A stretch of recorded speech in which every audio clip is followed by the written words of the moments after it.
And then at the same time, it's undervalued. Like you put time to create these committees, you put time to provide mentorship. And then when you get to a point where you need a promotion, people say, where are the papers? What were you doing with your time?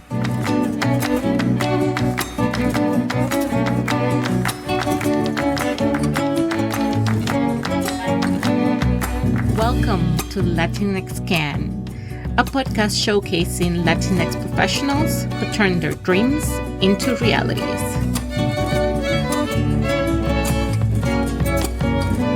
I'm your host, La Doctora Yanire Flores Delgado, and today I'm here with Dr. Enrique Lin Shiao, a scientist who has recognized that his immigration experience and the uncertainty associated with it has helped him become a better scientist. And he is here to tell you, sí se puede, my friends, sí se puede.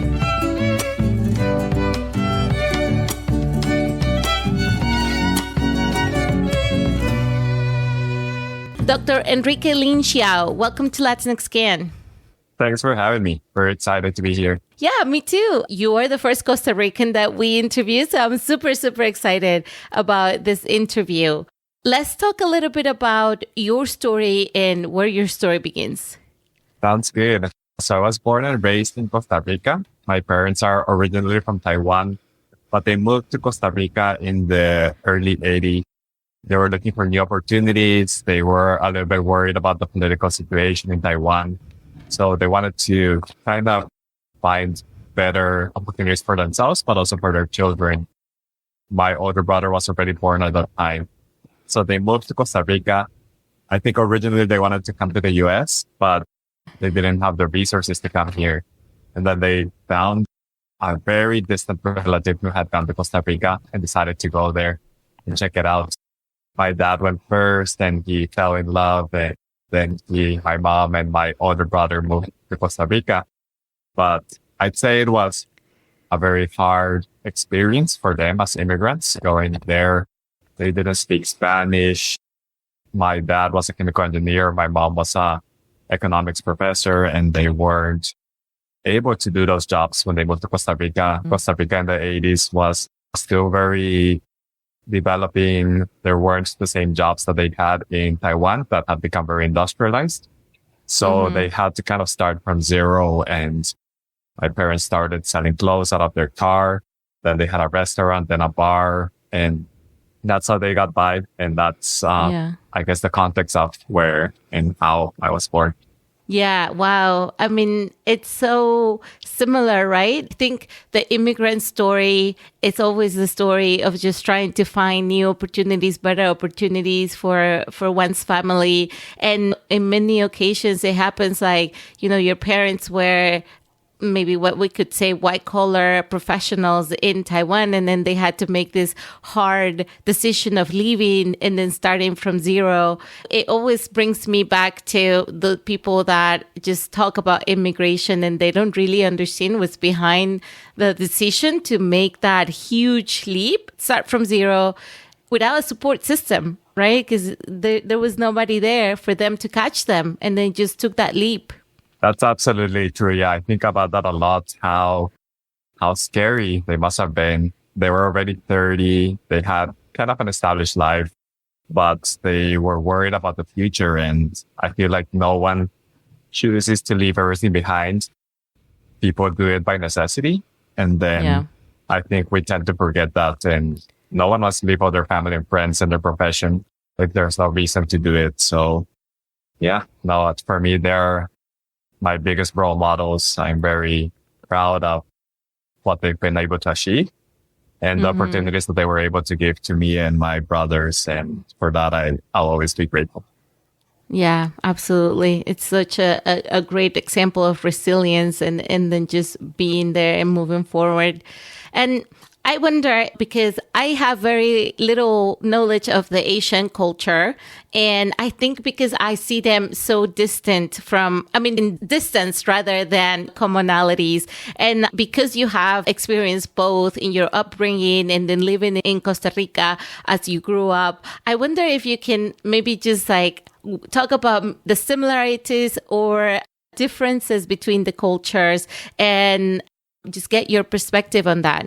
Yeah, I'd say that the cultures are more similar than we think. A lot of life kind of centers around family and that nuclear family. And there's always a lot of activities with your uncles, your aunts, with your grandparents. A lot of times grandparents live within your nuclear family as well. Yeah. So it reminded me a lot when I see both cultures, families in the center. And I think that's something that's important and something that I'm grateful to have experienced through both cultures as well.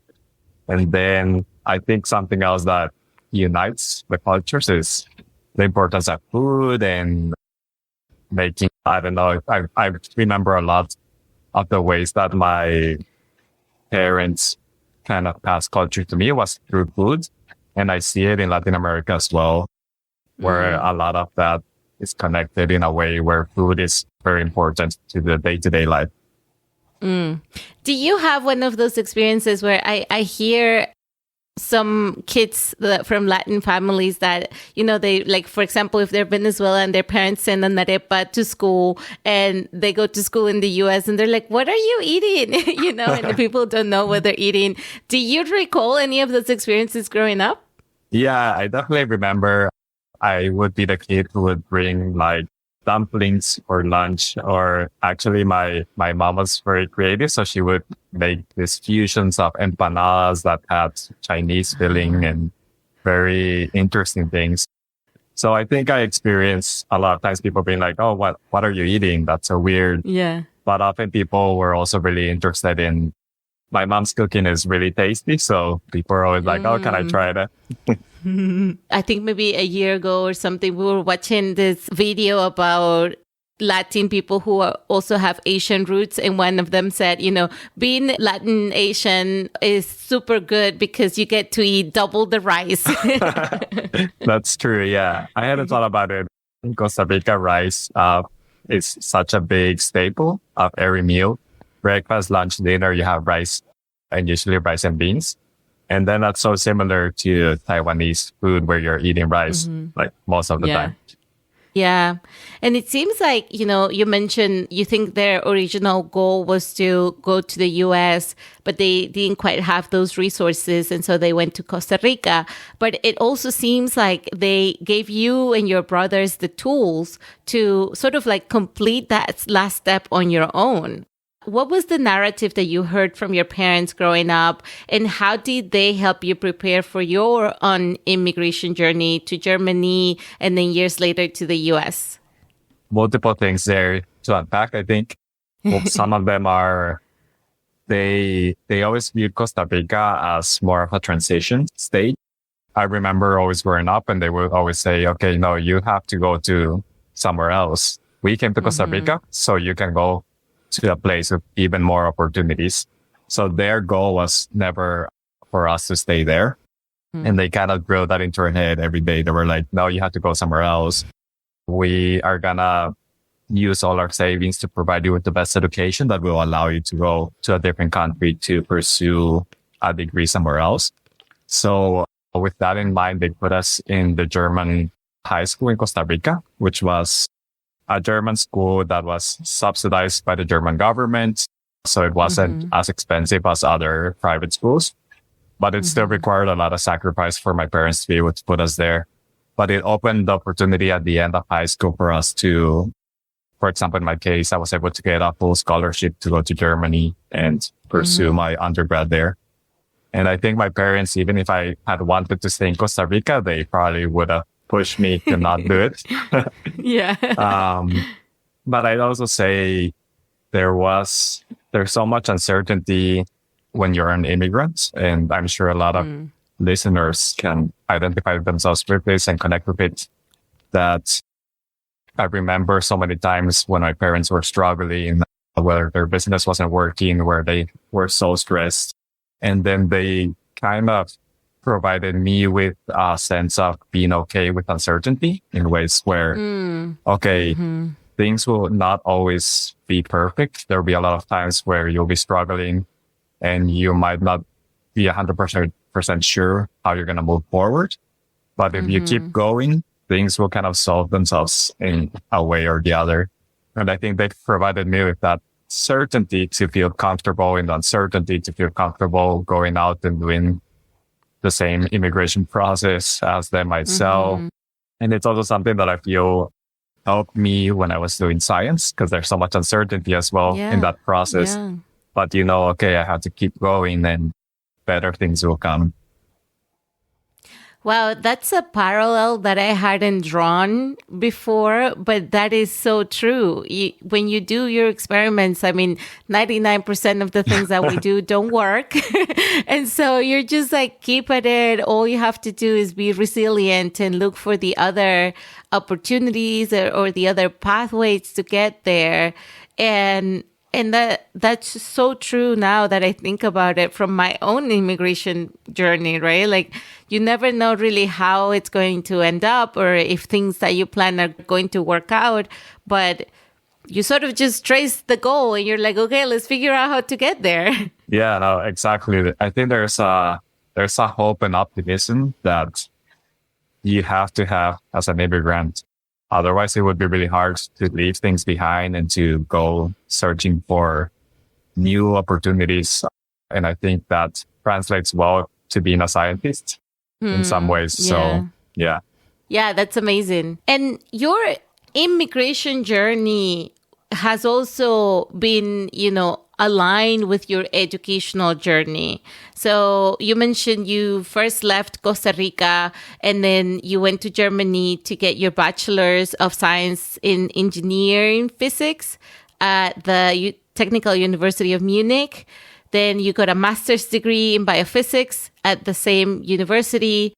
Maybe you did some work in the UK doing research, as I recall, and then you moved to Pennsylvania to pursue your PhD in molecular biophysics and biochemistry. And, all of those degrees take multiple years to achieve, which means that you also lived multiple years in those places, right? Like maybe, I don't know, I would say 6 years in Germany at least, and then another 5 or 6 years in Pennsylvania or something like that. So you've certainly moved from different countries, different cities within those countries. What was the experience of living in each one of those countries like? Yeah, I'd say for me, it was a big shock growing up in Costa Rica and then moving to Germany.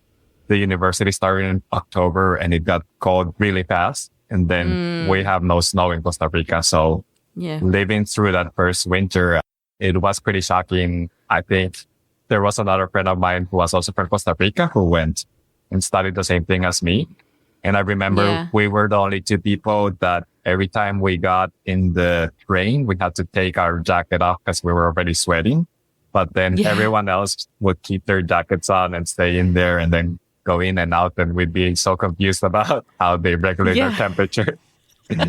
But I'd say it was a good experience being in Germany. Everything worked so well. And for me, the contrast was so big that I almost missed things not working perfectly all the time. Bit of chaos. Yeah, a little bit of chaos. For example, in Costa Rica, you don't necessarily know when the bus is coming. So you go to the bus station and you wait. Then you're not too stressed, a little bit, but not too much. You're like, okay, a bus will come at some point. But in Germany, people would be so stressed if it was a minute late. And everyone was like, oh my gosh, something bad must have happened. This isn't normal. And it felt a little bit too strict and rigorous to me in some ways. And then I feel like some of that translated a little bit to my experience in college, where I went to study physics, but the physics department was very isolated. And I wanted to go do some biology and do some other things. And it was really hard for me to kind of get out of that box that I had been labeled into, which was a physics box. So part of my reason to leave and to go to the UK, for example, as well, was to be able to explore new disciplines and to be able to get those research experiences that I wanted to do. But a lot of times when I tried in Germany, people would say, well, you're a physicist, you're not a biologist, so we can't hire you. So that's part of why I decided to go, because I wanted more flexibility.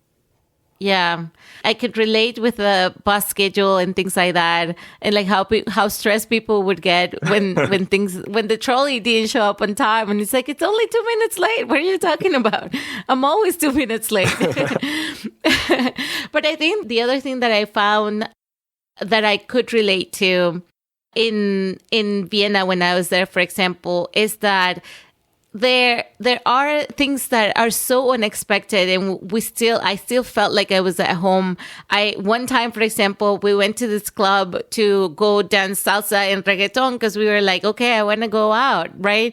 And so this friend of mine, she is from Florida. She was living in Vienna, and she's like, okay, I know a place where we can go. And the club it was huge. It was a huge club, and then there was like maybe one room that had Latin music, and there were like maybe 10 people say, and then there was 3 of us, and they were playing salsa, and we couldn't like dance with anybody. So it was just like, okay, nice. Like we'll dance by ourselves for like 2 minutes. And then we heard this other room where they were playing Baltic music. And I was like, okay, let's go and check it out. And it was packed and everybody was there. And then like I started like seeing people dance, and I like started listening to the music, and I'm like, man, this is like dancing reggaeton. And I was like, I just like did all my reggaeton moves, and I danced for like 2 hours, and people were like, wow, how do you learn how to dance Baltic music? And I was like, I'm dancing reggaeton. I don't know what you're talking about. But it was really cool to just feel that, like even in the places where I never could have expected to relate with somebody, like there were so many things in common. That's really true. And I'd say something that I really take with me as a super positive thing that I experienced in Germany is it can be hard at first to kind of create connections and to build relationships and friendships. But once you do, those people are so loyal, and it's a true friendship in a way that sometimes you don't know in other countries. And I feel that it was very genuine, and I'm still in touch with a lot of the people that I went to college with or people I met in Germany. So even if they can seem a bit cold at first, if you push a little bit more, I think, you can win them over. Yeah, for sure. And how was that then transitioning to the US? Yeah, no, that's a good question too. I think something that I found striking is when I first came to the US, there's a lot more conversation here, for example, about identity and who you are. You have to kind of check all these things in every form, whether you're Asian, whether you're Hispanic, whether you're white, whether you're Black, all these questions that I think in Germany I hadn't experienced, and this is probably because of a lot of their history and historic events where I felt like I did stand out, but I was never othered, or no one would ever be like, where are you from, or questions like that yeah. I feel like we all experience here. So I had never really had to think a lot about my identity when I was in Germany. And there wasn't an open discussion there as there is, I think, in the US. And I thought that was an interesting transition coming here, where at first I was a little bit annoyed that in every form I had to check, okay, Asian, Latino. For me, it was like, why do I have to do this for everything? Now I actually appreciate it. And I think it's good for us to have those numbers to be able to say, okay, we are underrepresented, and these are the numbers. We can see it. It's good that we're measuring those things. But I think when I first came, that was something that for me was shocking. Or when people are asking like, where are you from? And then I say from Costa Rica, and then they'll also be like, well, but where are you actually from? I guess my parents are from Taiwan. I think I've never had to think much about my identity until I came to the US, and that I see it as a positive in some ways, even though it's a bit confusing when you first encounter it. And that question is like, I don't know if it's annoying or if it's like, like, oh, but really, where are you from? And I'm like, I'm from wherever I want to be. Like, it doesn't matter, Yeah. I mean, I think for you, it's probably more like it had more layers. People could ask, because I present very Latina, I think. And so for me, just to say, oh, I'm from Venezuela, they're like, oh, okay, But like for you, it's like, oh, you look Asian too. Mm-hmm. You're like, oh, I'm from Costa Rica. I was like, what? Yeah, no, it was an interesting question for me. And it's also something that I think I got growing up in Costa Rica where, for example, my friends call me Chino and that's my nickname. And it never felt problematic in any way. But then I don't know, thinking a little bit more about it, it might be a little bit problematic and it's just kind of normalized in Latin America where we call people by how they look. Chino, negro, negra, flaca, gorda, gordo. We use all these ways of talking about people. So I hadn't thought too much about it, but I do encounter this not only in the US. Sometimes when I go to Costa Rica, people ask me like, oh, but you're not Costa Rican, right? Because you don't look Costa Rican. And then sometimes I even have to show them my national ID and then they're like, oh okay, I guess you are Costa Rican after all. So it's something that I guess is not only local to the US. I think it's part of the immigrant experience where you're never completely from one place, but you're also no longer from the place where you came from in some ways. Yeah. And even thinking about it, I sometimes feel like that. I mean, I think I will always feel very Venezuelan. Like people ask me where I'm from and I'm always going to be from Venezuela. But I also know that things have changed, like I don't think the same way as I did when I was 18. And that's because I have grown, also matured, but also because I have lived different experiences. And so like I have evolved or changed my way of thinking and behaving just because of the experiences that I have had living in other cultures and in other places. Yeah, absolutely. And I feel the same way when people ask me. I think I'll always say I'm from Costa Rica. And I am proud of having grown up there and being born there and a lot of the awesome things that characterize Costa Rica, like not having a military and being so connected to nature. But I would say that as more time passes, I guess you kind of become parts of different places. And then it's hard for me to pinpoint. When people ask me what's home, for me, home is my family. Then where is my family? That is where I feel at home. And it's hard to say it's a country or not. So maybe living abroad for so long, I've lost a little bit of that patriotism and become more attached more towards like my family and what that means to me. Yeah. And I feel like that also helps when people moved from one place to another. Somebody gave me this piece of advice and they told me the only thing you leave behind is four walls in an apartment, because the memories and the people and all of the things that made it a home you take with you. Wow. Yeah. I love that. And so, you've moved from so many different places and so many different cities within the same country now in the US. I wonder, have you found any sort of like tips and tricks that have helped you move to another place and sort of adapt and make your own home in that new city? That's a great question. I'd say often what's helped me kind of adapt sometimes has been trying to connect with other Latinos and Latinas in the area. Yeah. That's always been really helpful, finding places with great food, either Latin American food or Asian food that help me get that homey feeling, or even finding the Latin American supermarket so I can buy maseca and I need to make empanadas or tostones, patacones, all of that. So those are things that have always helped me. It was harder in Germany because they wouldn't even sell corn tortillas, and I miss that so much. Yeah, I know, but it's so true about, finding the little places where you can find those things that make you at home. In Vienna, we didn't have any Latin food for the most part, but there was always this international place, and I went there and I could find harina pan to make arepas, and I could find frescolita, which is one of our sodas. And I was like, oh man, I'm Wow. at home. Like, this is all I need. Yeah, for me, it was similar. I always need salsa Lizano, for example. That's this Costa Rican sauce that you put on everything, even mangoes. I'm obsessed with green mangoes, and that's been hard to find. Oh, yeah. That's something I miss a lot.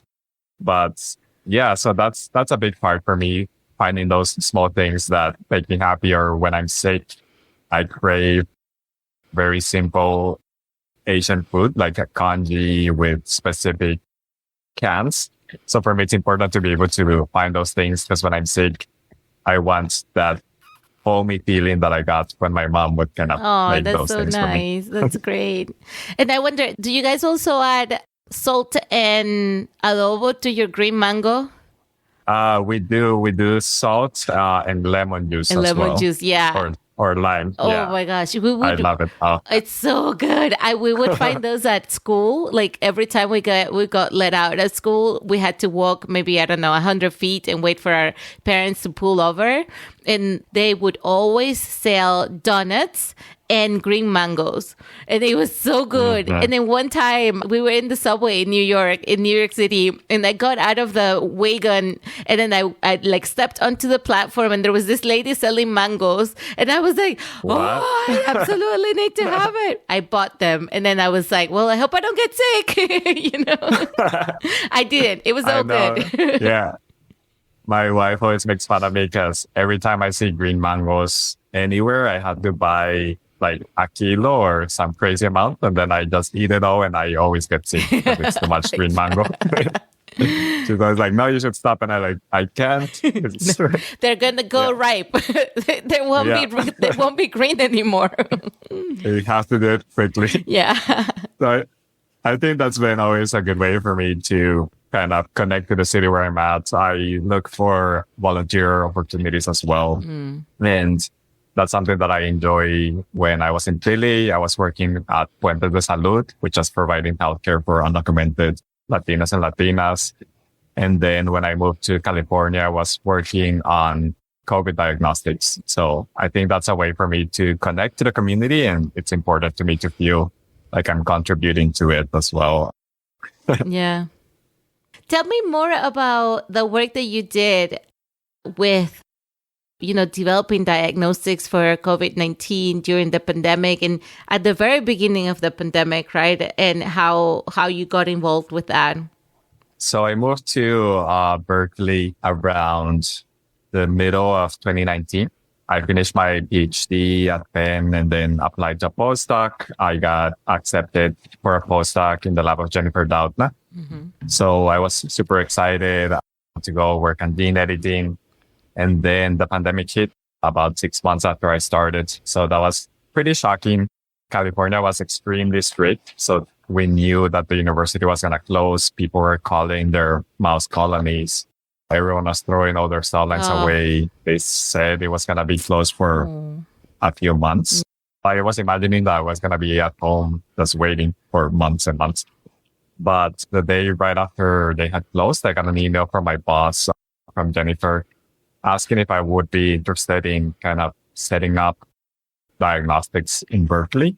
At that point, Berkeley doesn't have a med school, so there was no diagnostics for the campus community. So there was no way for people to go to get diagnosed.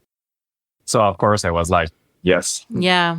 If there's an opportunity for me to have some kind of impact and do something useful with my biomolecular skills that I didn't think would be useful, then of course. Yeah.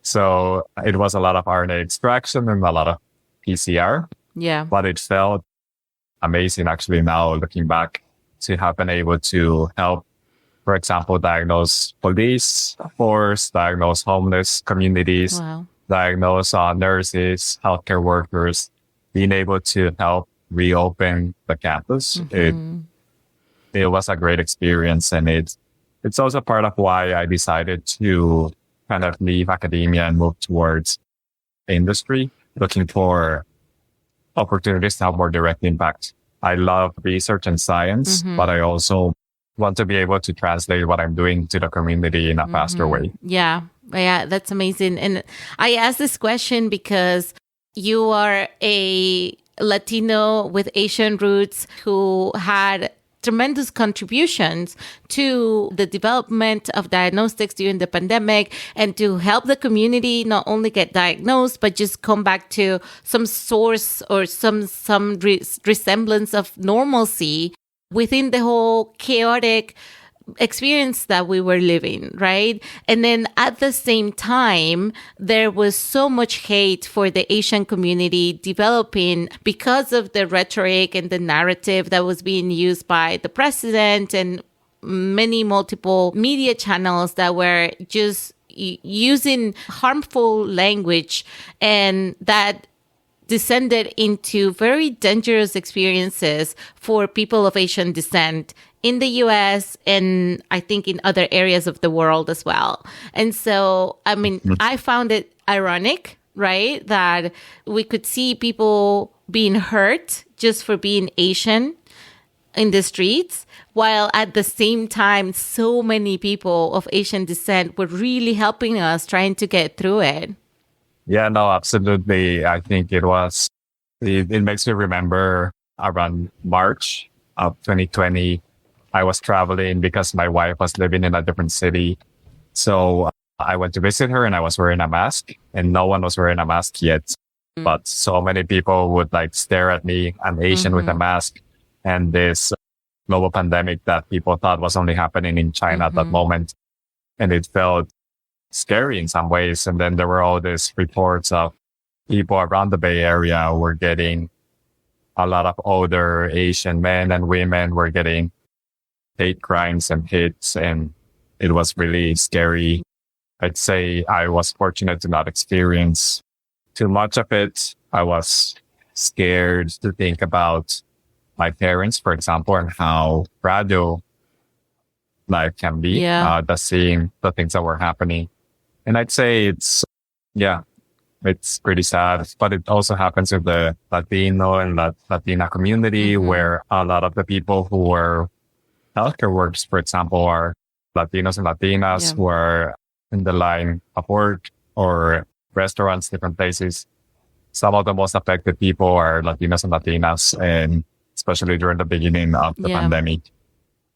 And I think it's similar to think about how the rhetoric was really horrible around immigrants, not only Asians, but also, No, it's true. And it's like one of those things I've heard many times people say, oh, they're just words, or it doesn't really matter, but people internalize the message. I'd say it's very scary that framing and rhetoric can lead to very dehumanizing immigrants and people who do not look like you and make it feel like that's acceptable behavior. Yeah. And that's really scary. Yeah. Well, I'm very sorry. I mean, I hope that we can, as a community, just realize that we need to treat everybody with compassion, and it's like, I mean, I don't know how to move from this, do you have any suggestions?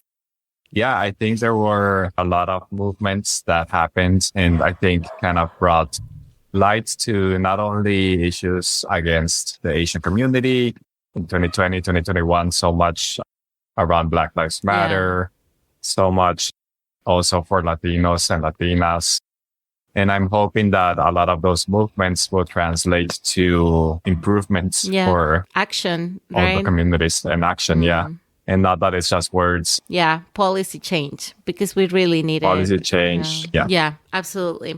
And it's part of the reason why we did the podcast. I mean, this podcast was born during the pandemic, and I had thought about it a long time before, but I released the first episodes in June of 2020.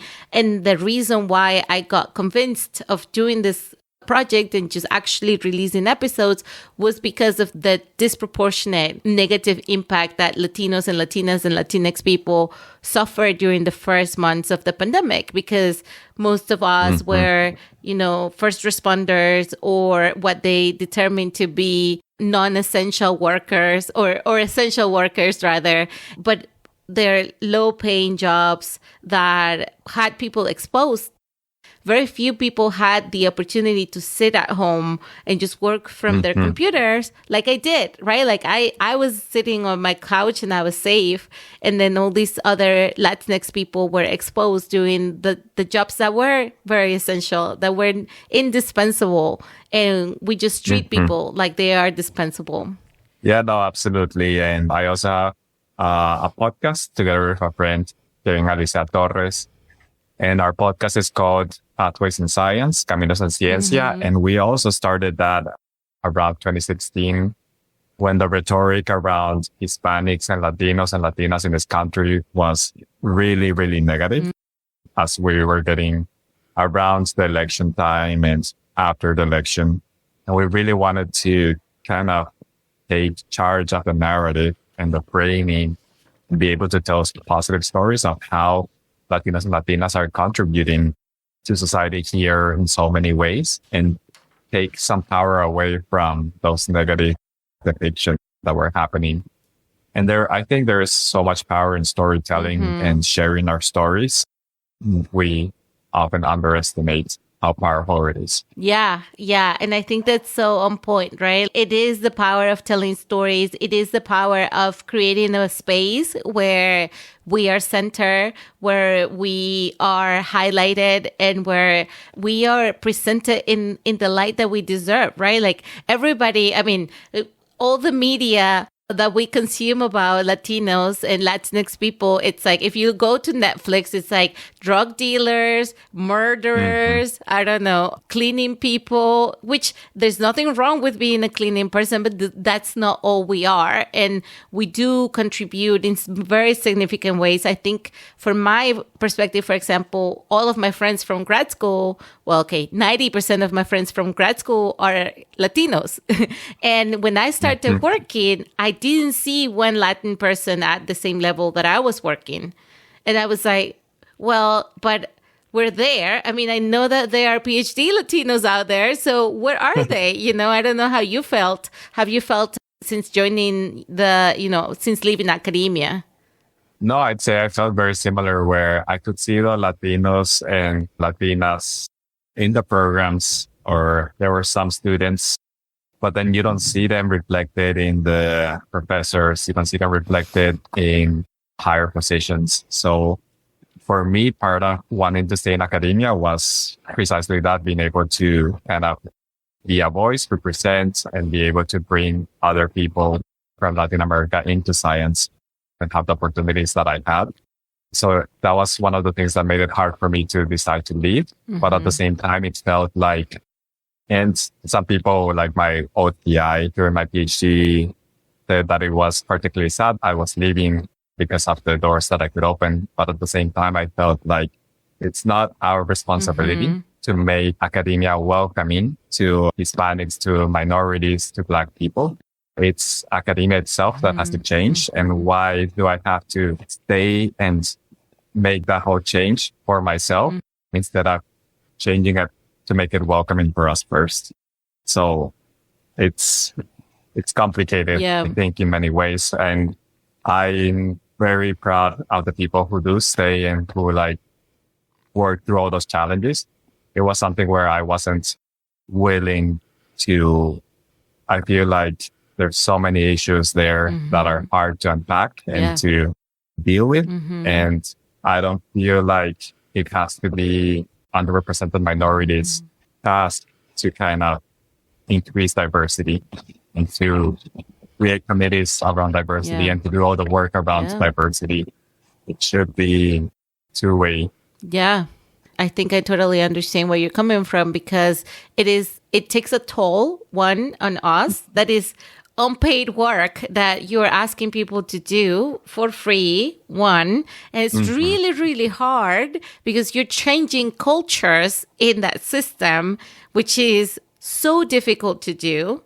And then in industry, things are bad, but at least they have an HR department and they're scared of being sued.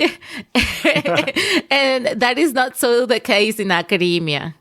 And then at the same time, it's undervalued. Like, you put time to create these committees, you put time to provide mentorship.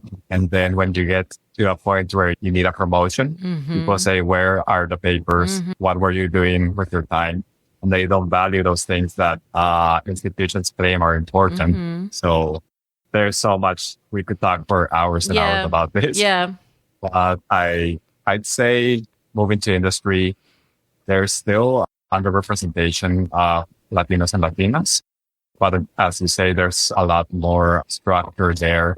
And I can see pathways towards increasing that. And I'm hoping that being part of industry, being part of a nonprofit, and being part of careers outside of academia, we can also become mentors to bring people into those careers that are just as valuable. Yeah.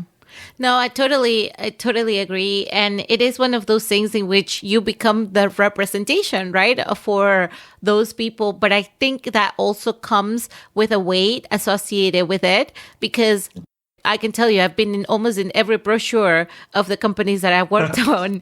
So, I'm sure, yeah. But I know why they're doing it, right? Like they're doing it because they want to show themselves as a very diverse company that welcomes all kinds of people.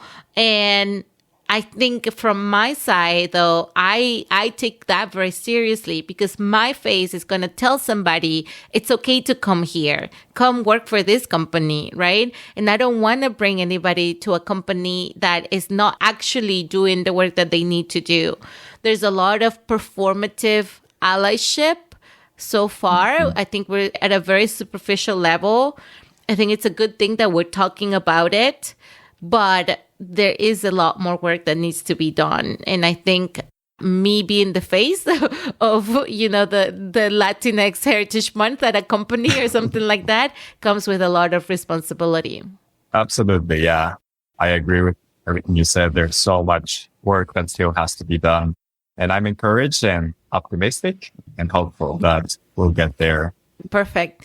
So, Enrique, just to lighten up things a little bit and just close it on a positive note, I just have the same question for everybody. So imagine a friend of yours comes to your city and wants you to show them around, but unfortunately you are not available. And so you tell them, go to these 3 places or do these 3 things in the city, whatever city you want to highlight. So what would be those 3 places or 3 things that you would tell them to do in whatever city you want? I guess thinking a little bit about my time in Philly, since we talked a lot about that today, I'd say the food is amazing. So I'd recommend people to go to Reading Terminal Market as well as the Italian market. And there's actually really good Mexican food in the Italian market, even though it's called Italian market. Awesome. So I recommend people to go there. And then if you come to Austin, there's so much water here. So a lot of the stuff that you can do here is kayaking and being on the water, look at the bats. It's a really cool city as well in terms of outdoors. Yeah, absolutely. And what about Costa Rica? Oh, you go to Costa Rica, contact me and I'll give you a list. Awesome. But I love the hot springs in Costa Rica. I think are very unique around Volcan Arenal. And then the beaches are super nice. Don't go in December because the prices are very high. So it's better to go in the rainy season when the prices fall a little bit and there's less tourists. But it only rains for like 2 or 3 hours a day and then it's still sunny and beautiful. Fantastic. Well, Enrique, thank you so much for joining us in the podcast today. Thank you so much for having me. Thank you for listening. If you want to put a face to the voices you just heard, follow us on Instagram, Twitter, and TikTok at LatinXcan. If you have questions or feedback, you can email us at latinxcan@gmail.com. And if you want to support our project, please leave a review. We have made it easy for you and added the links to the show notes. That's it for now. Don't forget to hit that subscribe button and remember, unidos somos más.